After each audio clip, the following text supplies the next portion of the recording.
In 1939, in the middle of nowhere, Stan buries a body in the floor of an old cabin before setting it all on fire. Afterward, he wanders around the countryside for a while until he comes across a carnival and decides to take a look. There's a variety of freak shows to watch, but Stan is particularly interested in two. One is Molly, the beautiful woman that can electrocute herself.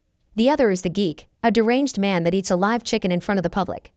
The carnival bosses, Bruno and Clem, offer Stan a job with them, and he accepts.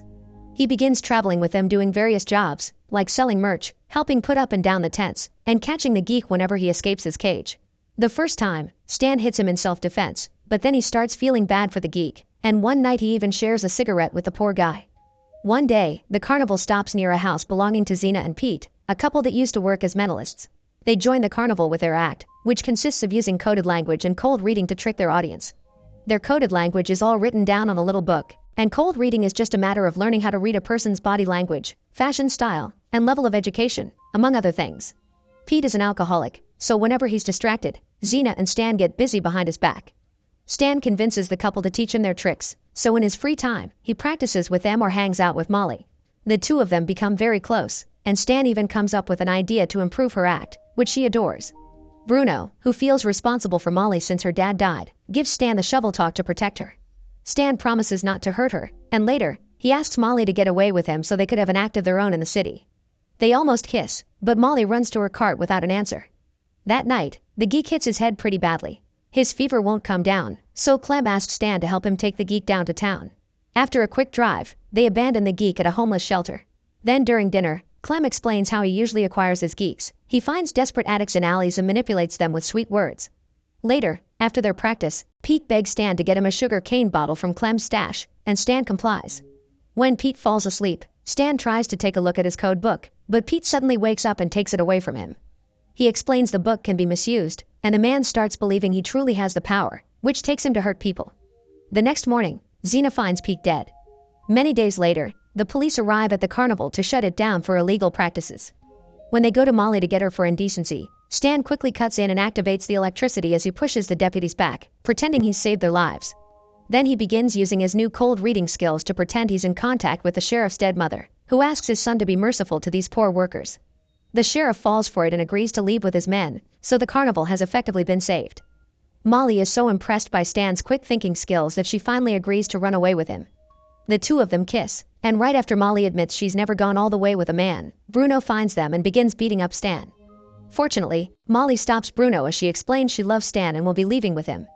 In the morning, Stan gives his last goodbye to Zena, who allows him to keep Pete's book because he's earned it. 2 years later, Stan and Molly have become a very successful psychic show among the wealthy elite of Buffalo, where a blindfolded Stan guesses people's possessions following Molly's verbal cues. Sadly, Stan can never stop dreaming about that day in the cabin. He continues to feel upset because the man that he buried that day was his father. One night during a show, a beautiful woman called Lilith tries to make Stan guess what's inside her bag without letting Molly talk to him because she suspects they're using a verbal code. However, by using cold reading, Stan still manages to guess there's a gun inside her bag and humiliates Lilith in front of everyone, reminding her she has no power. Then, he turns to Judge Kimball and pretends to be in contact with his dead son. After the show is over and they return to the dressing room, Molly scolds Stan for giving the man a spook when Pete had warned him that spook shows were always a very bad idea. Since Kimball wants to meet them properly before they leave, Molly convinces Stan to tell Kimball the truth and offer closure. However, when the meeting finally happens and Kimball offers good pay if Stan comes to his house for a private consultation with his wife, Stan breaks his promise to Molly and takes the job. Lilith also stops by and leaves Stan her card, which presents her as a psychologist. The next day, Stan visits Lilith at her office, where she has recordings of every therapy session with her clients, including Kimball. Stan admits he uses tricks for his show and explains how he does it, which fascinates Lilith because his cold reading uses elements of psychology. So when Stan asks for information about Kimball's private life, Lilith accepts in exchange for being Stan's therapist, and he agrees. After Lilith tells him all about Kimball's dead son, she begins making questions of her own, calling Stan out for his fear of alcohol and getting him to admit he may have killed Pete, who Stan saw as a father figure better than his real alcoholic abusive dad. In the meantime, Stan and Molly's relationship begins to deteriorate, and every time Molly calls Bruno to check on her old friends, she admits she misses them and ends up in tears. Some of the carnival workers come to visit them, and while having dinner together, Zena reads Stan's future with her tarot cards, warning him of incoming danger if he does the spook show. A few days later, Stan acts behind Molly's back and does the spook show for the Kimballs anyway, which is a big success thanks to Lilith's information. To give Kimball's wife peace, Stan tells her that her son is sure they'll reunite again someday. After the show is over, Stan visits Lilith and offers her half of the money. Lilith turns it down, but she accepts to keep it all in her safe so Molly doesn't see it. Stan also gives her some big news. Kimball is so impressed with him that he wants him to do a private show for a friend, and Lilith promises to look into it during her next session with Kimball. Sometime later, Lilith calls Stan to tell him what she's found out. This friend Kimball wants to introduce Stan used to be Lilith's patient for only a very brief amount of time. He's unpredictable, powerful, and extremely dangerous. Stan wants to do the show anyway, so Lilith tells her the little she knows. When the time comes to do this new show, Stan goes to a rather fancy building and is welcomed by bodyguard Anderson, who pats him down before he's finally allowed to meet Kimball's friend Grindle. Strangely, Stan isn't taken to an office or a room. Grindle is a very private person that doesn't go out in public, so before he shares anything with Stan, he makes him sit on a lie detector right there in the middle of a hallway. Stan begins answering the questions, but he's afraid of being found out, so he interrupts the interrogation by saying he's being contacted by the spirit of a dead woman called Duria whom Grindle forced to have a miscarriage. The employees stay skeptical of Stan's abilities because the machine has mixed results, but Grindle is convinced Stan is the real deal because he couldn't just have guessed that. After the show is over, Stan goes to see Lilith to inform her of his success. Grindle wants more shows in the future, but Lilith refuses to share more information. This guy is dangerous, and she's the only one that knew about the miscarriage, so if Stan slips it'll get her in trouble too. While Lilith's in the bathroom, Stan makes an imprint of her keys on his notebook, but she isn't done with him yet. Lilith comes back to the office and shows Stan a scar on her belly, warning him again about the dangers of messing with powerful people. Stan ignores the warning and kisses her scar, marking the beginning of an affair between them.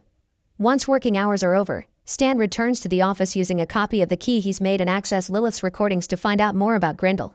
He also bribes an employee at the Department of Health to have access to the possessions found on Duria's body when she died, including a picture that shows Duria looks a lot like Molly.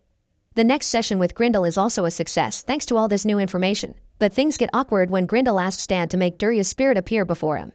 Stan tries to dodge the request, saying Grindle needs to be purer of heart to see her, but Grindle pushes some extra money in his hands to make it happen. Afterward, Stan takes the money to Lilith's safe, and she gets him to finally start drinking. The following day, Stan tries to convince Molly to play Duria, but she doesn't think it's a good idea. Their talk is interrupted by Anderson, who's come to pick Stan up but also to give him a warning. He's fond of his boss and owes him a lot, so he threatens Stan not to do anything weird or hurtful.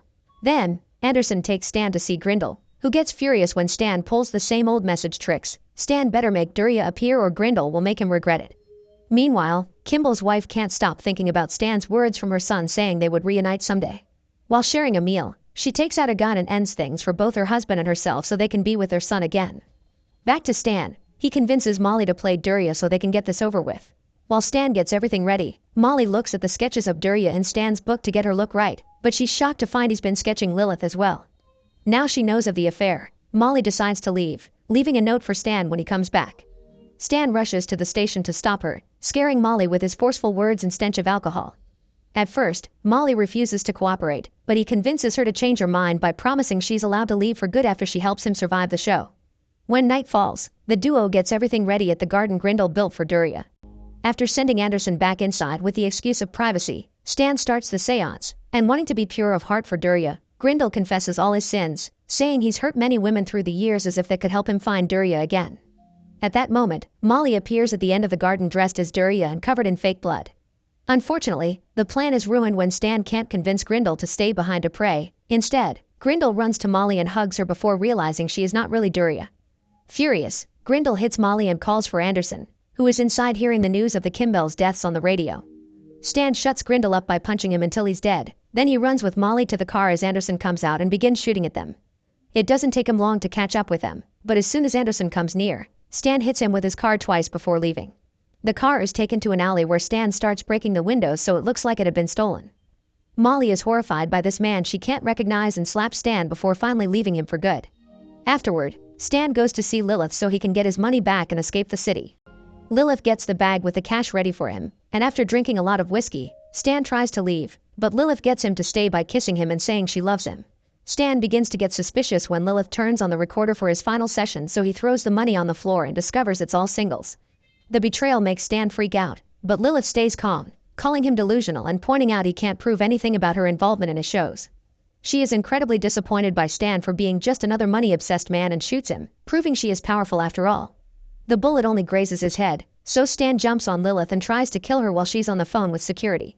Hearing the guards are coming for him, Stan escapes the building and runs to the train station to hide inside a carriage behind a bunch of chicken cages. As the train takes off with Stan inside, he once again thinks of his father and that horrible day in the cabin.